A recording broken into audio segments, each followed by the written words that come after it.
everybody. It is 6 o'clock. We have a great treat in store, so I want to get started promptly. My name is Margot Landman. I am Senior Director for Education Programs at the National Committee on U.S.-China Relations. I don't know if there's anybody in here from Aiken Gump, but I want to thank them for providing this wonderful space. People have come in and commented that this is a lot better than our usual venues. But we won't tell our other hosts that. We are really fortunate to have Rob Schmitz with us today. It is D-Day for his book. This is publication day, right? It is. So we are thrilled to be the first official place on his book tour. You have his bio, so I will turn it over to him for what I'm sure will be a very interesting program.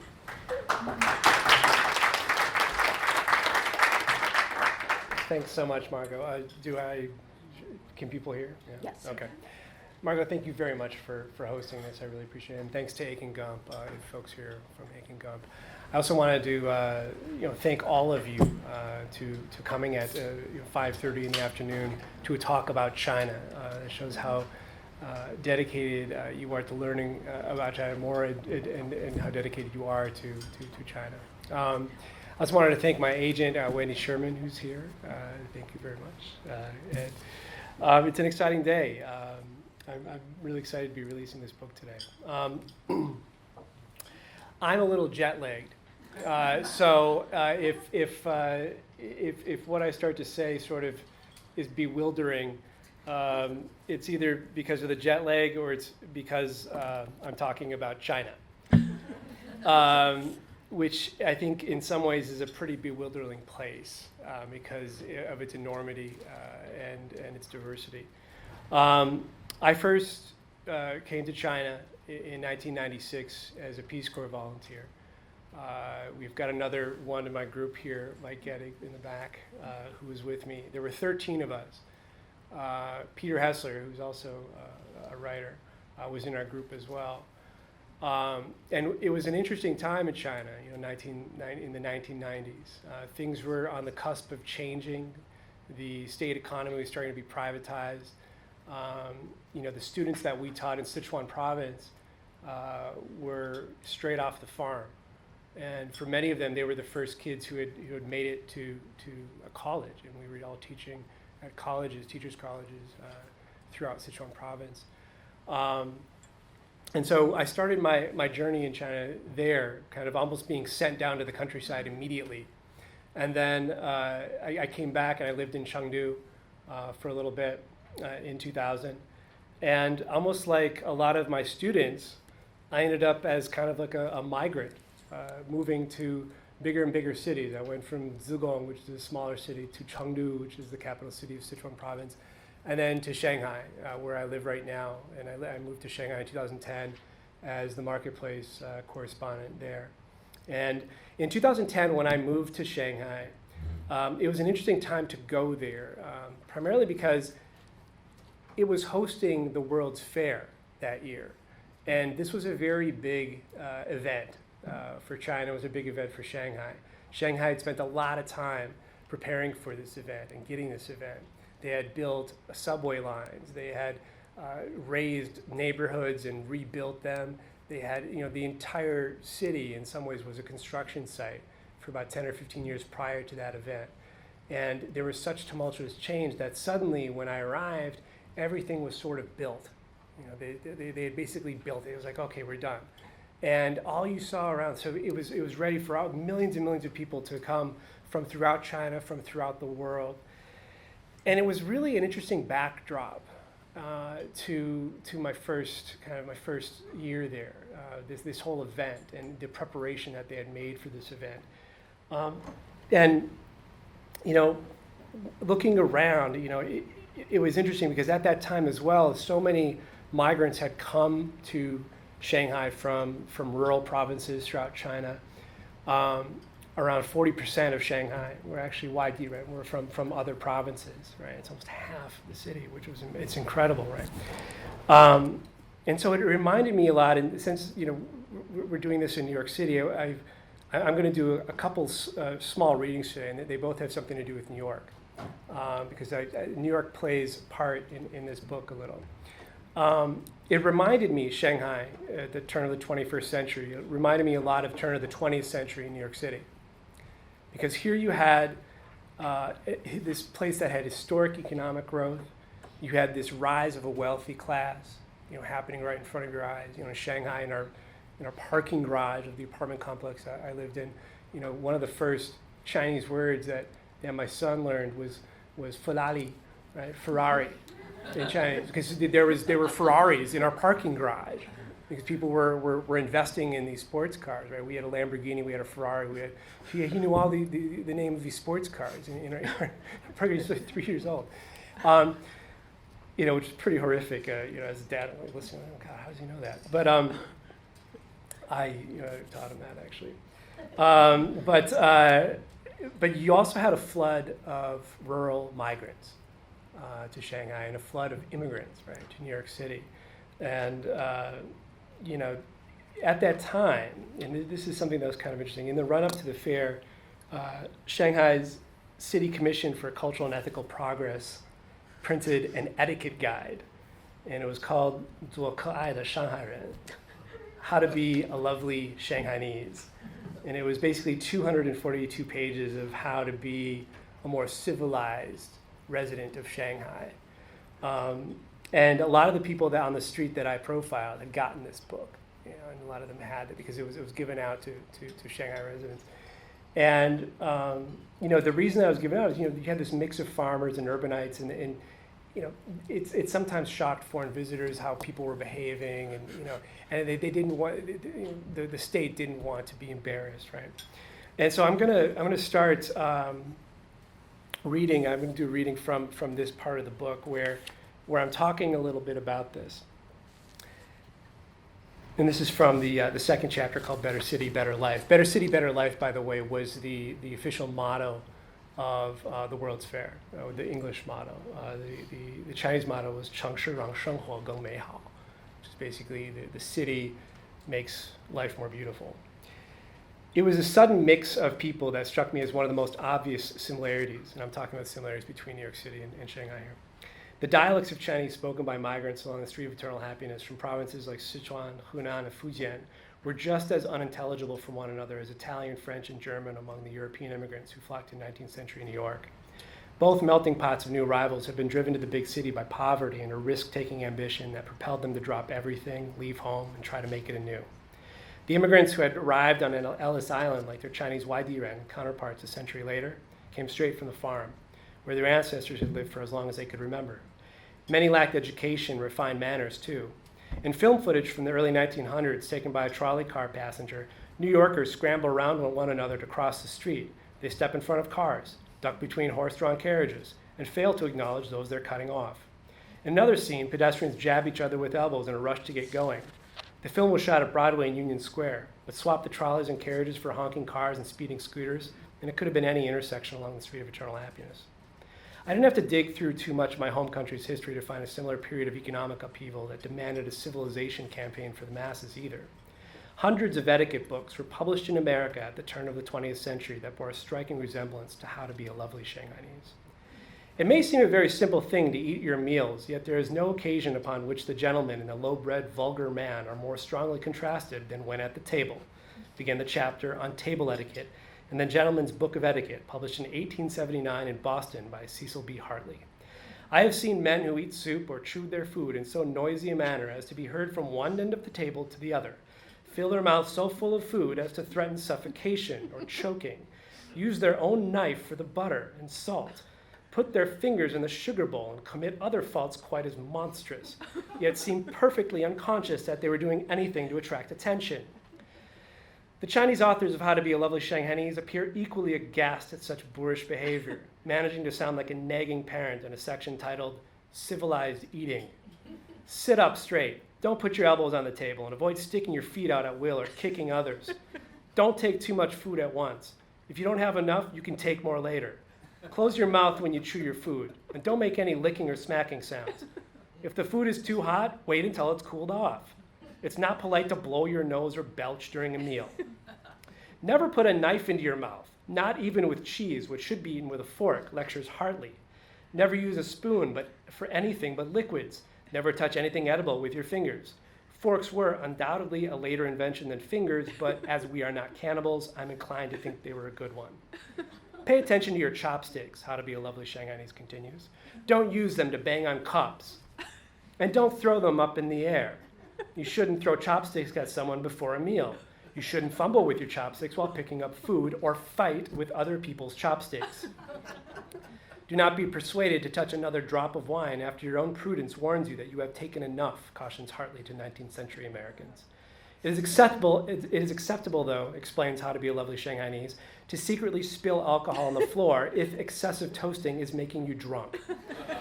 Don't drain the glass in one swallow, it cautions. Don't get carried away at the sight of alcohol, and avoid losing control and speaking nonsense, making a scene out of yourself. A government-issued publication, How to Be Lovely Shanghainese, lacked the charm of Hartley's Gentleman's Book of Etiquette.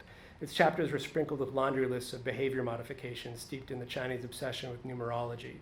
5 kinds of consciousness, 4 kinds of spirit, 5 dares, and 4 forevers. There were also the 7 don'ts. Don't spit, don't litter, don't damage public property, don't damage greenery, don't jaywalk, don't smoke in public areas, don't utter vulgar words. Still, Shanghai's government failed to realize its ambitious goals by the time the World's Fair came around. Public property remained largely undamaged, but other than that, low and abided restriction, I commonly saw locals do these don'ts within minutes of walking down the street of Eternal Happiness. So here we are in this, the World's Fair really was sort of this aspirational backdrop to my first year there, as well as to this book, because China was, obviously aspiring to be, it was on the world stage, and I think that it was very important, for basically Shanghai, I think in many ways was the manifestation of these global ambitions. I think that they had this image that China wanted to portray for itself. And I wanted to show, obviously this is Shanghai. This is taken from Pudong, and we moved to the former French concession area, which is in Puxi. There is the World's Fair mascot, Haibong. And we lived on a street named Changlelu, Long Happiness Road. It's about 2 miles long or so, and it's in the northern part of the former French concession. Now, the French concession, of course, was set up by the French in the 19th century. It's sort of distinctive from other neighborhoods anywhere else in China in some ways because the French planted this type of tree called the London plane tree, which was very popular back in the 19th century in any kind of urban design. They planted them about 10 or 15 feet apart from each other, and they pruned them in a way, in Shanghai at least, where the foliage sort of grew towards each other instead of up. And so they were constantly stunting their growth. And they still do that today. And I think it's really the hallmark of that neighborhood. And it makes the neighborhood really beautiful in the summers when you have these really thick green tunnels that you sort of walk under. And it provides shade because Shanghai is so hot during the summer. And it also provides a lot of protection for a lot of the rainstorms that come through in the summer, and typhoons as well. This street, Changlelu, that I focused on in the book, it has some interesting landmarks. One of them is the Jinjiang Hotel. The Jinjiang Hotel is on the right side there. That's the old Jinjiang. The new Jinjiang is on the left. Built in the 1980s. It was actually the tallest building at one point in Shanghai. Soon to be not the tallest building after that. But the Lao Jinjiang, which is the one on the right, that was built at a much different time in Shanghai. And actually at that hotel in 1972, Richard Nixon and Zhou Enlai signed the Shanghai Communique, which opened up trade between the United States and China for the first time. So it's a very interesting piece of history there, sort of set the New World Order as far as the economy goes. This street, like many streets in the French Concession, is filled with lilongs, these alleyway neighborhoods that are really, really fun to explore. Obviously, after liberation in 1949, after the communists took China, they repopulated this area with many Chinese, and they subdivided a lot of these apartments and homes, right? And so suddenly all these homes that were these mansions for foreign families became very densely populated. And so a lot of these lilongs are sort of that. They're densely populated. I think the hallmark of Shanghai really is the clothes hanging out of like connecting the two parts of the alley. And when you see photos of Shanghai, that's it. But these alleyways were all over the place, and one of them was behind our apartment. This is the view from our living room when we first moved in, and it was very interesting. This place is called Maggie Lane, and one of the I have different characters in my book, different narratives. There's about 5 different narratives in this book. One of them actually is a piece of land. That's one of the characters in the book, and it's Maggie Lane. This was an historic lane that was built in the 1930s, and it was built well. These were called shikumen homes. These were like traditional Shanghainese homes, and as part of the preparation for the World's Fair, they started to raise the neighborhood because the local government wanted to build something. They wanted to build high rises like the ones that I live in. It didn't go well, obviously. When you look at it now, the first thing when I opened the drapes and when we were looking at the place, the first thing I asked is, what is that? Because, here we are in the nicest area of Shanghai, and there's this empty lot with these burned out homes. And you have to wonder, what happened here? And I kept hearing the rumor that there was a murder there. But and in fact, I did some digging, and this becomes a big part of the book, is that there was a double murder there, and the demolition crew had, to try and scare people away from this neighborhood, they started setting fires to houses that had people in them.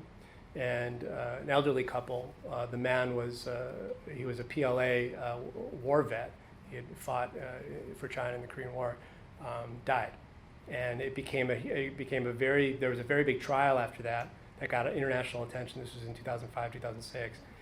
And they were the perpetrators, the demolition crew, which was hired by the district government. 3 men were sentenced to death. 2 men were sentenced to death, 1 was sentenced to life.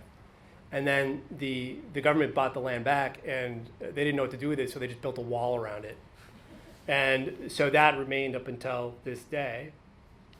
And these were 2 folks who remained inside of this lane. So they lived in one of these homes that were partially demolished. And some of the book focuses on their story. Now, after they built the wall, the district government started putting posters like this on the wall, which is propaganda for the Chinese dream. So this says, 中国梦我的梦, which is China's dream, my dream. And that's the other aspirational background and backdrop to this book, is the Chinese dream. And this is the guiding principle of the current leader of China, Xi Jinping. And the Chinese dream, at least in his words, is for the renewal of the Chinese nation. And basically what it is that it's one dream for all of China. And in a time when people are starting to dream dreams in China beyond getting money and wealth, and are starting to go into religion and equality and many different dreams, this one China dream tries to aspire to kind of corral everything into one. And so I thought it was kind of interesting that they had put this propaganda on this particular wall that was built around a neighborhood that was basically seized from people, and then there was a murder there. So when I started looking into this was actually before I did the series for Marketplace. I'd done a series of radio reports that ended up becoming this book. And so once I started doing the series, I started focusing on certain people that in the end would become main characters in the book. One of them here is this young man named Shanghai. And Shanghai starts the book off, and he's the youngest character in the book. And he probably is the one character who accomplishes the most change throughout the book. He goes from being sort of a miserable boy who had a pretty tough family background in the center of China, and he studies very well. He ends up in a good university. He gets a job at a state-owned enterprise as a manager, and then he abruptly quits it and becomes kind of his own man. He finds a job with an Italian accordion maker, just him and this Italian guy, and he starts to because he's an accordion player. He learns how to assemble accordion from scratch, and so that he can train other people how to make an accordion in an assembly line. And he makes a lot of money doing that, and then he starts his own little artist cafe that's on the street. But his business sense for the artist cafe isn't as good as his business sense with the accordion. I sort of talk about that. Another character is Zhao Shiling. She owns a flower shop. And Zhao's from Shandong province. She's from a rural area of China. She came as a factory worker, putting together televisions for a Japanese company. And she makes enough money to start her own flower shop. And a lot of her story has to do with trying to make life better for her sons. She has 2 sons that she brings to Shanghai, but then they run into problems because they don't have the local hukou, or the local household registration. And so the sons' lives are pretty much impacted by the return to their hometown, and they both drop out of school and become migrants themselves, just like her. Now, the story that I'm going to play a story from the series right now, has to do with a box of letters that a friend who's Chinese gave to me, or lent to me. She had heard the series that I was doing on Marketplace, and she had an entire box of letters that she had bought at a junk store in the French concession. And they were all addressed to an address on this street, on Changlulu. They were from a husband who was in a labor camp in Shanghai province. He had been arrested and sentenced to prison for being a capitalist in 1957. And so he was doing hard labor in Shanghai province, and if you know the geography of China, that's very, very far away from Shanghai. It's thousands of miles away. He had left 7 children and his wife in a home on Changlulu. And so there were more than 100 letters, and I read them, and after reading them, I tried to track down any descendants. And I'm going to play the story that I did for this one. 30 years of letters between a husband and his wife. The husband in prison near Tibet. The wife raising 7 children on the street of eternal happiness. Despite all of China's changes, the stucco townhome where they lived is still here. It's surrounded by dumpling stands, boutique fashion shops, swanky hotels, capitalism. 60 years ago, being a capitalist could ruin your life.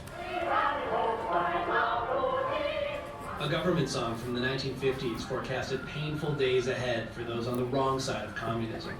After communists took over China, they seized a silicon steel factory in Shanghai belonging to a man we'll call Wang Ming. The problem was officials had no idea how to run the factory. A local official privately encouraged Wang to start a separate factory to help save the reputation of the government one. In a letter yellowed by time, Wang writes in the meticulous calligraphy of China's educated class, explaining what happened next. After I built my own factory, the government sentenced me to prison for making money in an illegal way. I was sent here to Shanghai to be reformed. It was 1,000 miles away. In a letter dated September 6, 1958, Wang's wife, Li Shuyin, writes to her husband that life at home is getting difficult. Dear Ming, we've run out of money. I've had to sell a lot of our things to get by, but I've just found a job at a factory. The eldest daughters are taking care of the younger ones, so please don't worry. Work hard and accept your re-education. Becoming a new person is the only way out. Re-education meant that Wang had to unlearn things like individualism and capitalism. Wang worked at a labor camp where prisoners were routinely beaten and starved. Wei Xiezhong, a retired professor in Nanjing, was a fellow inmate of Wang's. 没有水，没有吃的，你怎么走得出来呀？ The camp was in the desert. If you tried to escape, you'd die from exposure, so there weren't even any walls around it. Wei remembers barely surviving China's famine in the early 60s. Tens of millions of Chinese starved to death. 很多人就是 I remember going out in the morning and seeing inmates too weak to work, leaning against the walls. After the sun went down, I'd come back and they were dead. Back on the street of eternal happiness, Li Shuyun continued to struggle. In a letter to her husband in 1964, she says she's so poor that she's had to give away their youngest daughter. She was adopted by the family of a carpenter. Don't worry, someday we'll be reunited, as long as you diligently study proletariat thought and get rid of your bourgeoisie ideas. Proletariat thought, bourgeoisie ideas, the letters are full of these slogans. Wang and Li wrote these things to please government censors who were inspecting their mail. But in 1970, Wang ignores the lingo in a letter to his wife. Dearest Shuyun, it's my fault that you're alone with all these burdens and responsibilities of raising our family. I feel so alone. Please send pictures of the family so my homesickness can be cured. There are more than 100 letters between Wang and Li. They discuss how their 7 children are growing and changing, becoming adults and getting married without the guidance of their father. After reading all these letters, I began looking for Wang and Li's family. I started their old home on the street of eternal happiness. An elderly neighbor tells me they left years ago. The father died, she tells me, but the mother's still alive. She left China 5 years ago with her only son to go to America. I tracked down Wang Ming's son in New York City. Before he agrees to talk to me, the son asks that his family's real names not be used. He still has sisters back in China, and the family's been through enough political trouble as it is. Wang Jie is 56. He lives with his mother in the first floor of a house in the Chinese community of Flushing. Li Shuyun is now 87. She's suffering from Alzheimer's.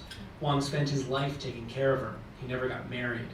Wang works at a factory repairing cell phones. He earns minimum wage.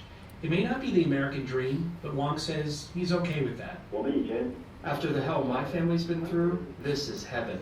Wang tells me his father died 3 years ago. He spent his last years in a nursing home, which is odd in China, where it's customary for the children to care for parents at home as they die. Wang doesn't explain why. But when I ask him if he blames China's government for what happened to his father, he hints at how his family saw his father. His salary was good and we could have all lived a stable life, but he was unsatisfied, wanted to make more. He should have known running his own factory was illegal. Wang doesn't like to think about his life back in China, but one memory stands out. When Wang was 20 years old, his father was released from prison. Wang remembers going to the Shanghai train station with his sisters to pick him up. The problem was we didn't know what he looked like, and he didn't recognize us either, so we missed each other completely. After looking for some time, they went home and waited. It was on the street of eternal happiness where he finally met his dad. Today, the family home has the same weathered red door and the same creaky stairs, but it's surrounded by a completely different China. The propaganda music from decades ago is gone. A street musician prefers to play songs from pre-communist China. I asked Wang about the letters. Would he like to see them? He doesn't even pause to think. No, he says. They weren't anything special, he tells me. Talk to any Chinese who lived through that time. We all have the same stories. He says his parents' letters should have been left in a trash can years ago on the street of eternal happiness. In Shanghai, I'm Rob Schmitz for Marketplace.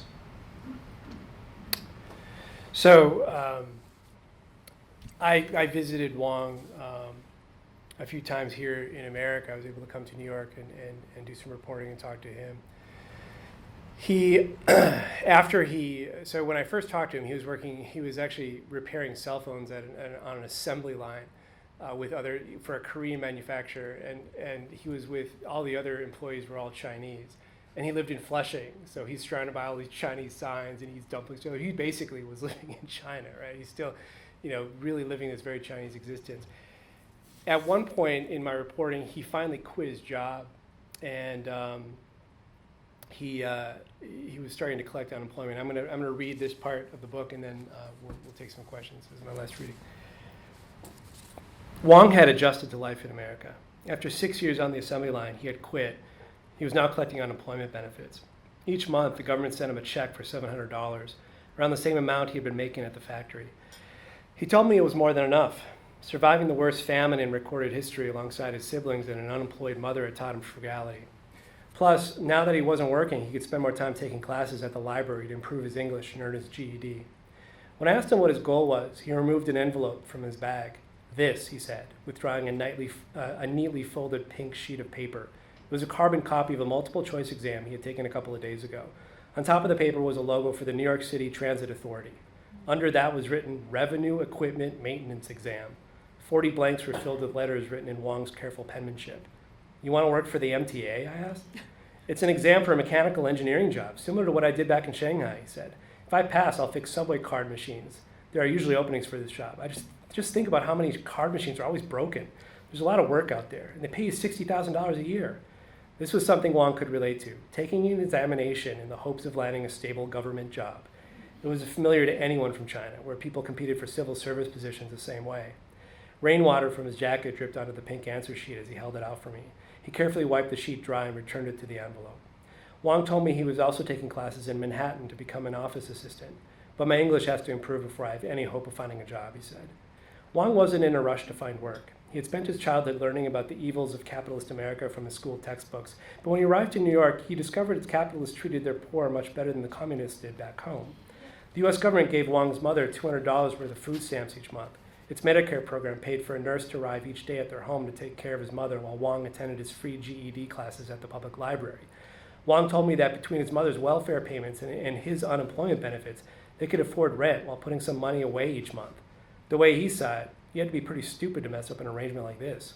I was also eligible for thousands of dollars worth of food stamps each year, he told me, but I said no. I thought it would look bad. Wong's favorite part of the day was the range of classes he took at the library. He smiled when he told me about studying world history from an American perspective and reading Shakespeare in the bard's native tongue. He spoke about his prospects with the excitement of a teenager. His parents had lived long lives, he told me, and he had learned there would be plenty of time left to start over in his adopted country. In America, you're never too old to begin again, he said. I'm going to skip ahead here. It sounds like you're pursuing the American dream, I said. Wong thought for a moment. I don't see it that way, he said. Life in Shanghai wasn't bad either. Before I left, we lived in a nice neighborhood, and the food was cheap and good. A lot of people asked me why I came to the U.S. when China has so much opportunity now. I told them the main reason is the water and the air are so much better in America. Plus, I had waited 13 years for a visa, and my chance finally came, so I took it. But I've learned that, for me at least, there isn't much of a difference between living in America or in Shanghai. Sorry. Oh, that's it. Okay. Anyway. Yeah. Sorry. Yeah. That's it. Okay. I think I'm ready for... Okay. You can tell there is a lot to be gained from reading the book. But since most of you haven't read it yet, let's open the floor for questions. And when you ask your question, please identify yourself. Go ahead, Larry. My name is Larry Bridwell, and I teach at Pace University International Business. I noticed in your biography that you did an expose on Mike Daisy's account of Apple. I saw the play at the Public Theater, and it was pretty powerful. And then I subsequently found out that there was some inaccuracies or maybe distortions. I'm curious as to how you got into this, and if you could elaborate a bit on your experiences. Yeah, in reference to the Mike Daisy story? Right. Yeah, well, that was This American Life. I had actually heard that story, I didn't see it in New York because I didn't live in New York, but I heard This American Life did, they did an entire hour, and it was devoted to that monologue, or part of that monologue. When I heard it in Shanghai, because I'm obviously a This American Life listener, a lot of the things in that monologue didn't really ring true to me. He was talking about factory guards that had guns. If you've been to China and seen a factory, you know that there's no factory where guards are hanging out with guns. Usually they have a container with tea, and just sitting there with tea. But he also said a lot of other things that I thought didn't seem right, didn't set well with me. And in that episode, they talk about that it was fact checked, and so I thought I would check it out, and I didn't think it would be that difficult because in the monologue he has a translator named Kathy, and so what I did is I just Googled Kathy. He was in Shenzhen, so I Googled Kathy, Shenzhen, and Apple. Or I'm sorry, not Apple. Kathy, Shenzhen, and translator. And the first thing that came up on Google, I didn't even have to click in it. It was a phone number for a translator in Shenzhen. Her name was Kathy. I called it, and it was her. She had worked with Mike Daisy. And so I asked her, I asked her a lot of questions about the monologue. First of all, she didn't know that he had done anything like that. He had told her that he was writing an article. And then once she understood what was going on, I started asking her questions about what they'd seen. And she pretty much refuted everything that's in that monologue. So then I went down to Shenzhen, and then that became this episode called Retraction that was on This American Life. Peggy? Peggy Blumenthal from Wait, the Institute of it's International coming. Education. So in your broadcasting, while you were in China for Marketplace, did Chinese ever try to make you retract anything you said, or did they influence did they copy anything you did? No. I think that for the most part, foreign journalists are not interfered with in that way. That's not to say that life is easy as a foreign correspondent in China. I mean, I think the police meet with me on a quarterly basis. They meet with my research assistant, who's Chinese, more often. They oftentimes, actually in the last 2 years, I've seen an uptick on this when we are doing a story that is a little sensitive. I'll show up usually it's in rural China somewhere, and a police car will surface. Not a police car, it's an unmarked car, but they're definitely police that follow us around, make sure that we're safe, and prevent us from reporting. Because, I'm not going to be able to talk to people really if these, very large men in black T-shirts and crew cuts are kind of sitting there staring at us, and intimidating the people that I'm talking to. Actually, recently we actually, it's not that difficult to lose them on these. We sometimes, I've gotten pretty good at this, where I ask the driver to take some weird route, and we usually end up losing them at least for some part of it. And but that's I think that's the interference you get. And of course, the people we talk to, when I talk to someone, you make it clear, look, you don't have to talk to me. You might get in trouble with this. And so I think it's really important, especially in rural areas, so that they understand what the ramifications are if they talk to you.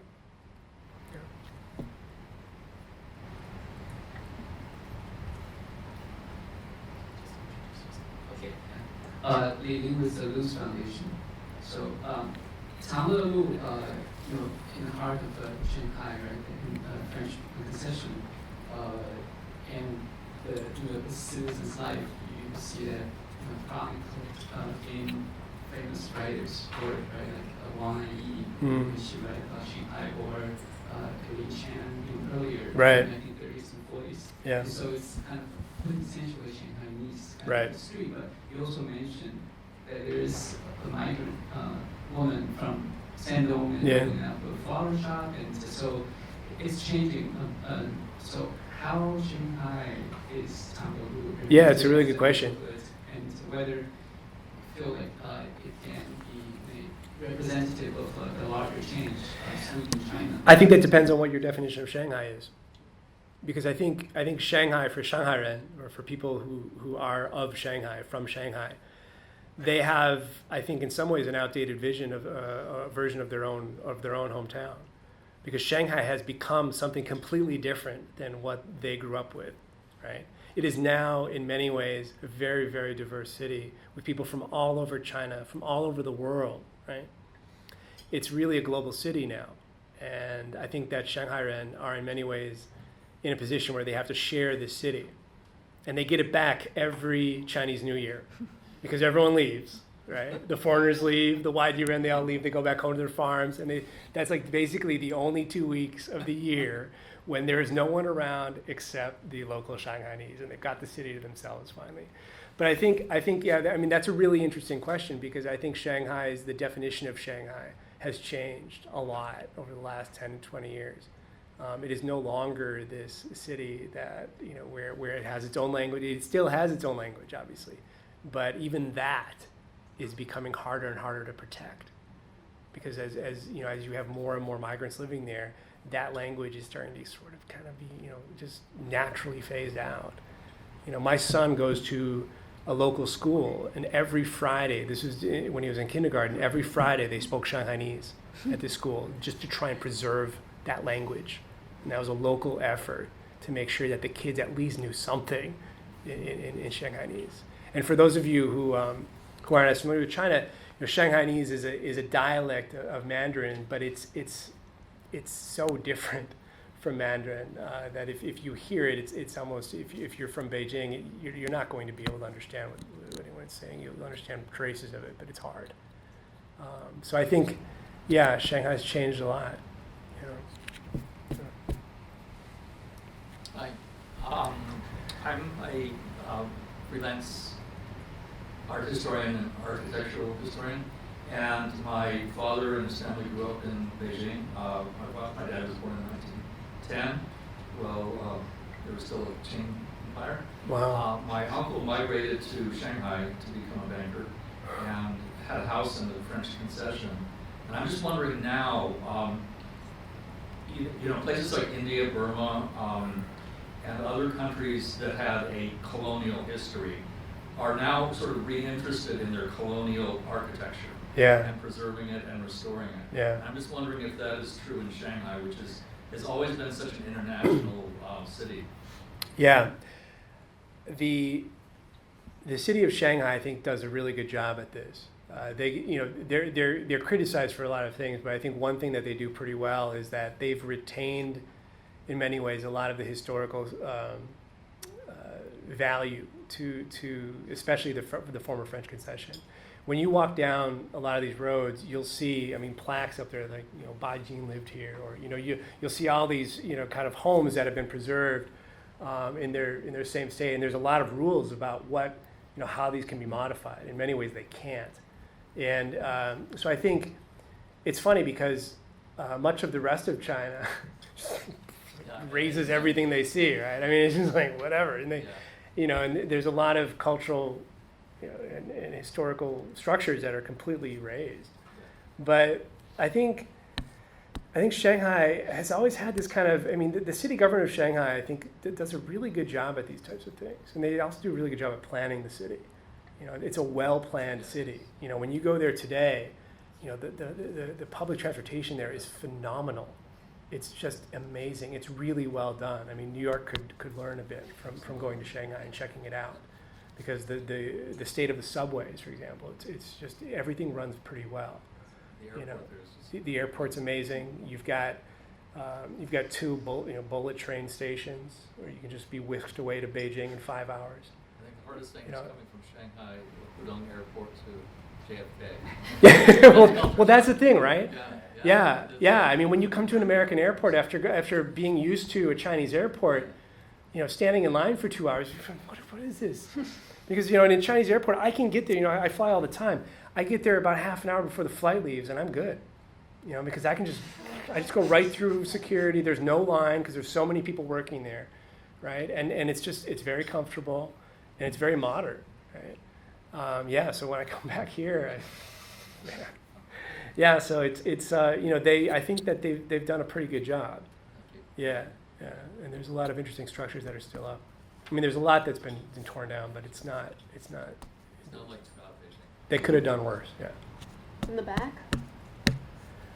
So socialism seems to be. Please identify yourself. Warren Goikovich, actually a good friend of Rob's brother-in-law who's here tonight. So there's a lot of talk about socialism right now in the U.S. political election contest. And yeah. People attribute that to Bernie Sanders and the fact that a lot of his followers don't know the history behind socialism, and they've gotten it from this, maybe older populations in the US.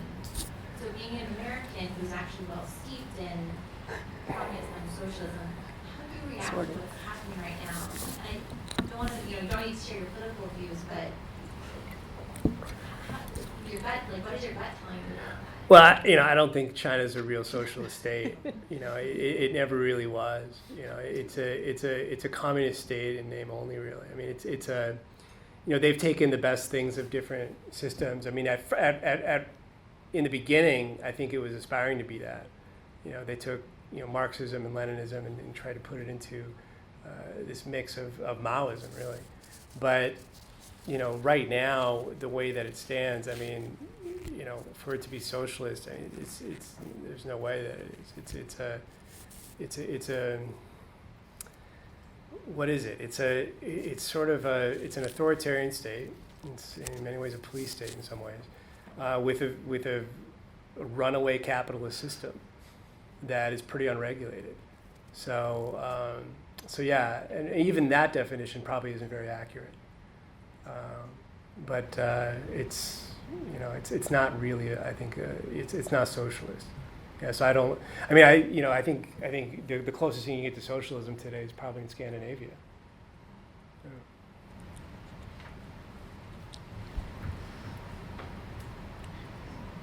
Hi, my name's Tom Hoffiger. I work with Teach for America, but spent 5 years working for Teach for China.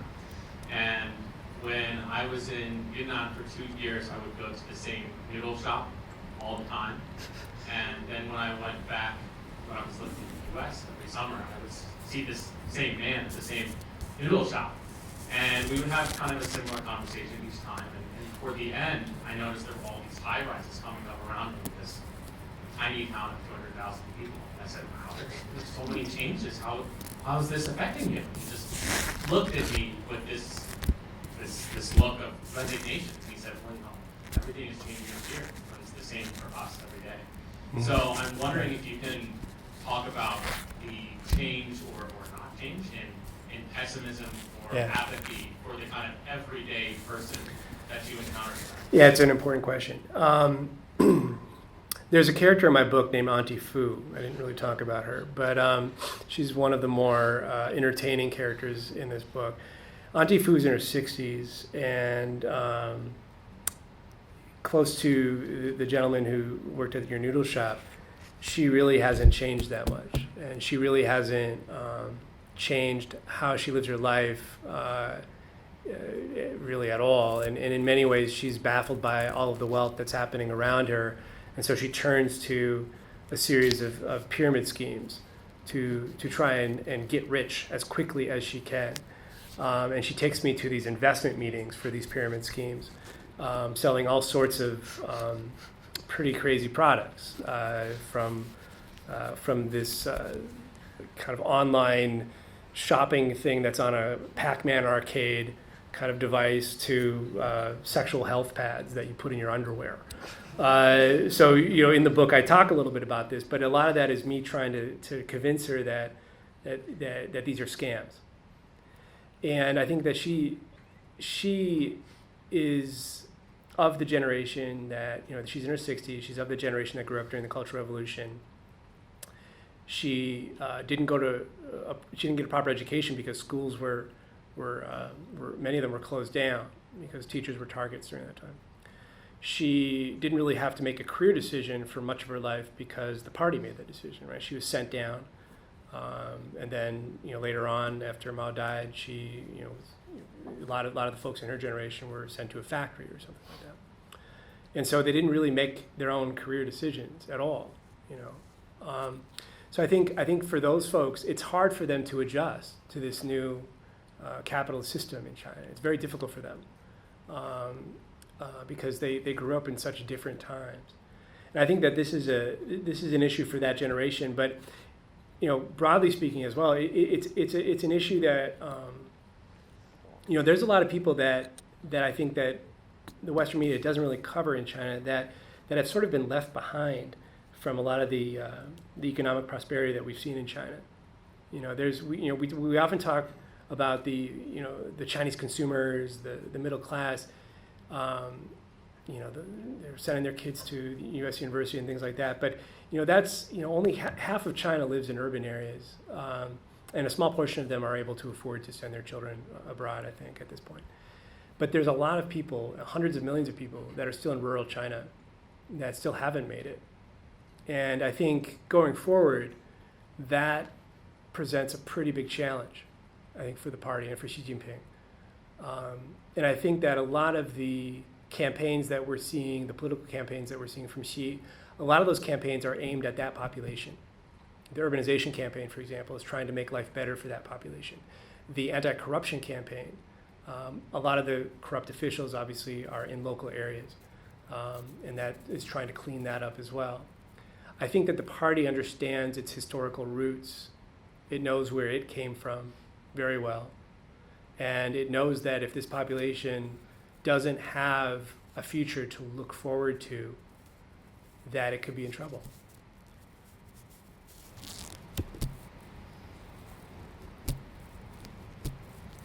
Well, then I'll ask a question. Oh, okay. Thanks.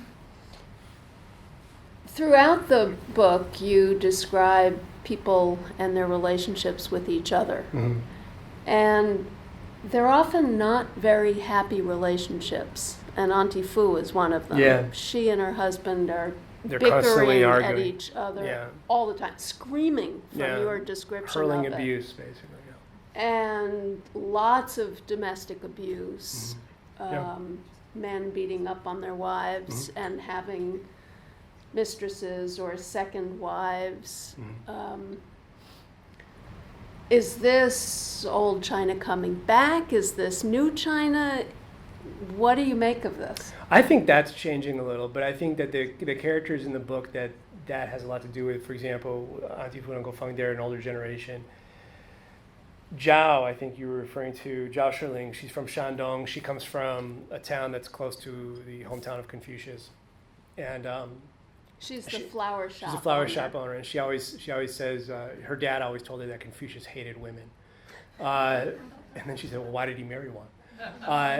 But she, she was beaten by her husband before she left, and just basically came to Shanghai to on her own. And when I went to her hometown to visit her hometown, most of her friends were routinely hit as well, and it wasn't an unusual thing. And a lot of the men in the town that they're from also, if they have money, they've got a mistress, and they're pretty open about that. And that's, I think, something that is probably more typical of rural China. But I think, in Shanghai, I think it's a little different. But yet, I know you're giving me the look like, oh, you don't agree with that, but I think Shanghai is a little more progressive in that, in the sense that if you're from Shanghai, it's a little more progressive. But yeah, it's a big issue. But you suspected that Uncle Feng had a mistress. Oh, he does. Well, I'm pretty sure he does. Yeah, you're right though. Yeah, that's true. Yeah, no, it's a big issue, and I think that a lot of it has to do with just the way that China's culture. Yeah. My name is Justin Bissett. I work at National City. So you obviously got to get a really close, in-depth look at these characters, people's lives. How long did it take for you to kind of establish that trust? I know you bought Scotty Pancakes, Uncle Feng, you kind of interacted with them, day in and day out, but how long before you kind of felt like you could delve into some of these deeper issues? It depended on the character. When I first started this, I was many of the characters, actually including Uncle Feng. I approached them with, I have a huge microphone, right? So it's pretty clear what I'm doing. Right? The foreigner with the huge microphone that looks like this fuzzy big microphone, and a lot of people say, I don't know, I don't want to talk to you, but most people actually were fine with it, because actually a lot of the people on Changlulu, they own their own businesses. There's a lot of shop owners, and when you're in their space, it's their space, and they're not really scared of that. And the other thing is that for many of them, when I first came to them, it's not like I came up and said, "Oh, I want to talk about the Cultural Revolution. Let's talk about the famine." I'm not talking about these sensitive things with them, at least not up front. And it's not where I'm directing the conversation. If they're going to bring it up, they'll bring that up themselves. But as an economics reporter, I'm there to talk about money. And if there's anything that the Chinese are comfortable talking about, it's money. Usually they're asking me, "How much do you make?" And well, how much do you make? Like when then you start talking, and then finally after a while, it veers into politics, right? Because everything's political. So yeah, I think certain characters, actually for the characters that I focused on, I didn't have. I think most of them they opened up pretty quickly. Certain details came later with certain, like for Zhao, like a lot of the details of how her husband treated her, obviously that didn't come out at first, but it was a natural thing. It evolved, and I became friends with all these folks, and I'm good friends with Zhao, and there's a lot of things I didn't put in the book either.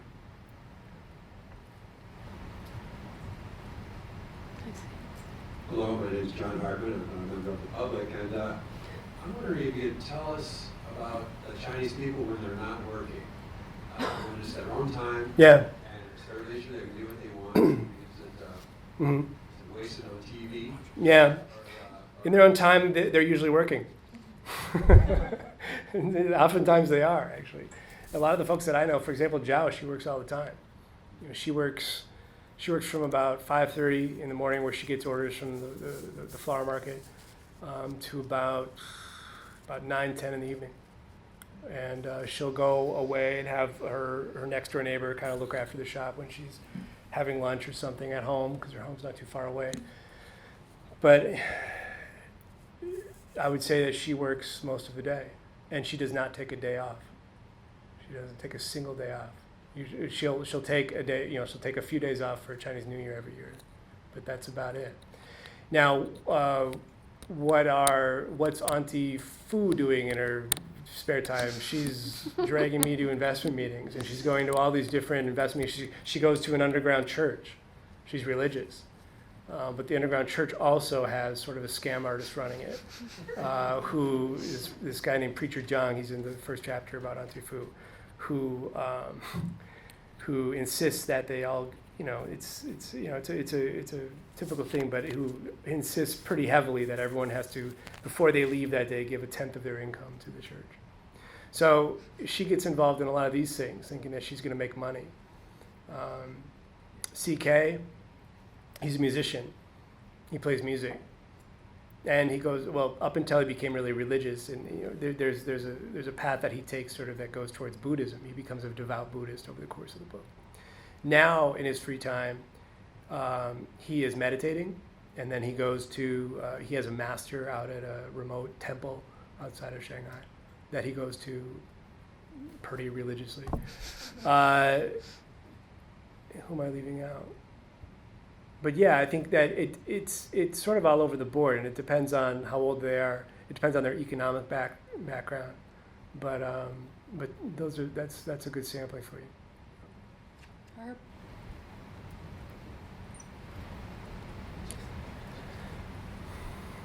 Herb, committee member. Well, you do not raise any subject outside of China. Don't refer to the U.S. or anything. Do the Chinese ever refer to anything outside of China or anything international, or do they, when they are leading the conversation, do they only refer to their own lives in their own country?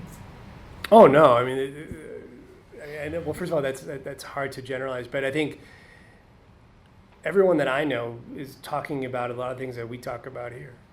They're talking about news throughout the world. They're talking about, and especially when I'm with them, they're asking me a lot of questions about America, right? I mean, a lot of talking to my friends is them asking what I think of this or what I think of that. Why do Americans have so many guns? These kinds of things. They're pretty typical, right? And then a lot of it's this mutual education where I talk a little bit about the gun issue in America, give some historical context, and they're very curious about that, you know, and talk a little bit about the election process in America, and they're also very curious about that. I think they're very curious about the current election cycle as well. I think they're watching it, especially. I mean, it's quite entertaining for Americans. It's I think very entertaining for the Chinese as well. Last question, John. John Lode, also at the National Committee.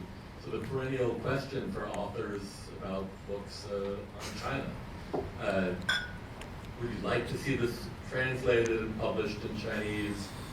Would it have an audience other than the curious who want to know what do the foreigners say about us? And would you have to excise, you imagine you would need to excise passages for it to be published in China? Yeah, I have signed a deal with the Chinese publisher, so it will be published in China. It was a negotiation, and I had to look at, obviously there were things that they knew were going to be problematic, but when I entered into the conversation, I wasn't sure that even before I met with him, I wasn't sure whether I would go forward or not. But I was open to it. I wasn't going to say no right away, and I wanted to see what they might have issues with. When I saw it, and when we talked about it, and we talked about the vision of the book, I was pretty happy that the publisher shared. The person the editor who was in charge of it, he really liked the book. He thought that there would be a market for it. I wasn't sure myself. I told him I don't know if there's going to be a market for this, honestly. But he thought that there would be. We'll see who's right. And then we went over some of the changes that would have to be made for it to work. I didn't see the changes. For me, if these changes would affect the narrative or would affect the theme, the overall theme of the book, I wouldn't have gone forward. But it didn't. And actually, the changes were far fewer than I thought they would be at this stage with the publisher. Yeah. So yeah, I'm going forward with that. It will also be translated into complex characters. So it'll be in the Taiwanese market and the Hong Kong market. We have run out of time, but we do have copies of the book for sale, and the author has said that he's willing to sign them. So please join me in thanking Rob for a very interesting program. Thank you.